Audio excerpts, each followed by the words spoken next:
Опера һәм балет театры файсында талгын музыка яңгырый, халык җыела, тәҗрибәле галимнәр, устазлар фәнни эшләрен бер көнгә калдырып торып тантанага килгән.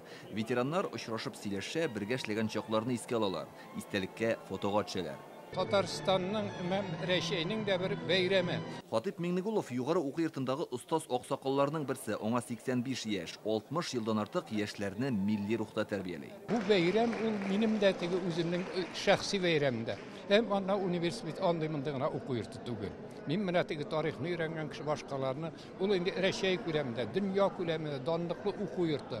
Һәм менә аның 2000 аның теге элеккеге юбилейларында булганым бар. Хәзер елдан-ел теге тукталып калмый үсә. Залга керүче тамашачылар үзләрен Казан Федераль университетының төп бинасы каршында итеп хис итә. Сәхнәдә шундый ук колонналар, шул ук тәрәзәләр. Кыска гына видеода 2 гасырдан артык вакытны сыйдырган тарих чагыла.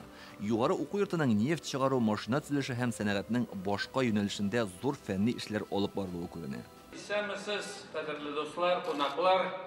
Монда тәҗрибәле кунаклар, мөгаллимнәр, җитәкчеләр чакырылган. Аларны Рөстәм Миңнеханов сәламләде. Бу уку йортында дөнья дәрәҗәсендәге фәнни ачышлар ясалган ди Татарстан рәисе. Бүгенге тантана шушы уку йортының тарихын һәм бай елъязмасын булдырган кешеләргә ихтирам билгесе. Сегодняшняя встреча прежде всего дань уважения ученым и педагогам, навсегда вписавшим Казанский университет в славную летопись мировой науки. В ее стенах сделано открытие без преувеличения мирового уровня. Кичәдә Россия хөкүмәте рәисе урынбасары Дмитрий Чернышенко катнаша. Ул КФУның 220 еллыгы уңаеннан Владимир Путинның котлау сүзләрен җиткерде. Тәбрикләүләргә үзе дә кушыла. Гордость берет. Россиянең югары уку йортлары арасында КФУ аерым урынны били. Инде менә 3нче гасыр мәгариф һәм фәнни эшчәнлектә югары күрсәткечләргә ирешәсез. Монда алдынгы технологияләр, заманча фәнни тикшеренү үзәкләре эшли. Казан университеты әйдәп баручы фәнни үзәк. КФУда 220 ел эчендә йөзләгән галим белем алып чыккан. Бүген илдәге технологик бәйсезлек юнәлеше буенча да вузда зур эш алып баралар. Тантанада иң алдынгы 30 галим Россия һәм Татарстан дәрәҗәсендәге дәүләт бүләкләренә ия булды. КФУның милли һәм глобаль медиа чаралары кафедрасы мөдире Васил Гарифуллин Россиянең ат казанган югары мәктәбе хезмәткәре исеменә лаек. Бу чорда, бу чор эчендә университетта гына түгел, илдә зур реформалар булды, мәгариф системасында зур реформалар, университет үзгәрде, ләкин университет һәр вакыт менә үзенең традицияләренә туры булып калды. Фәнгә, мәгарифкә, практикага шуларның бәйләнешенә һәм инде хәзердә бүгенге заманның ихтыяҗларына җавап бирә.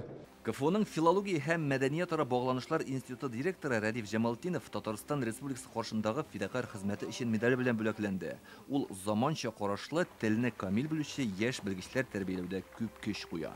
Республикабызның медиа агентлыгы белән без медиа сфера эчендә белгечләр әзерлибез, журналистика, реклама, нәшрият юнәлеше өчен шулай белгечләр әзерләнә безнең институт базасында.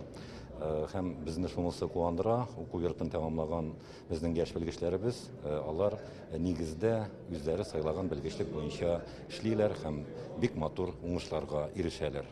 Шал тарихка күз салсак, 1804 елның 17 ноябрендә император Александр I Казан университетын булдыру турындагы уставны имзалый. Һәм 1805 елда Казан гимназиясының чыгарылыш сыйныф укучылары яңа югары уку йортының беренче студентлары булып исәпләнә. Анда иң беренчеләрдән булып сәясәт, физика, математика һәм медицина фәннәрен укыта башлыйлар. Инде бүген 220 елдан соң әлеге югары уку йорты Россия фәненең ышанычлы нигезен тәшкил итә. Илдар Сафиуллин, Данил Филатов, Яңа гасыр каналы.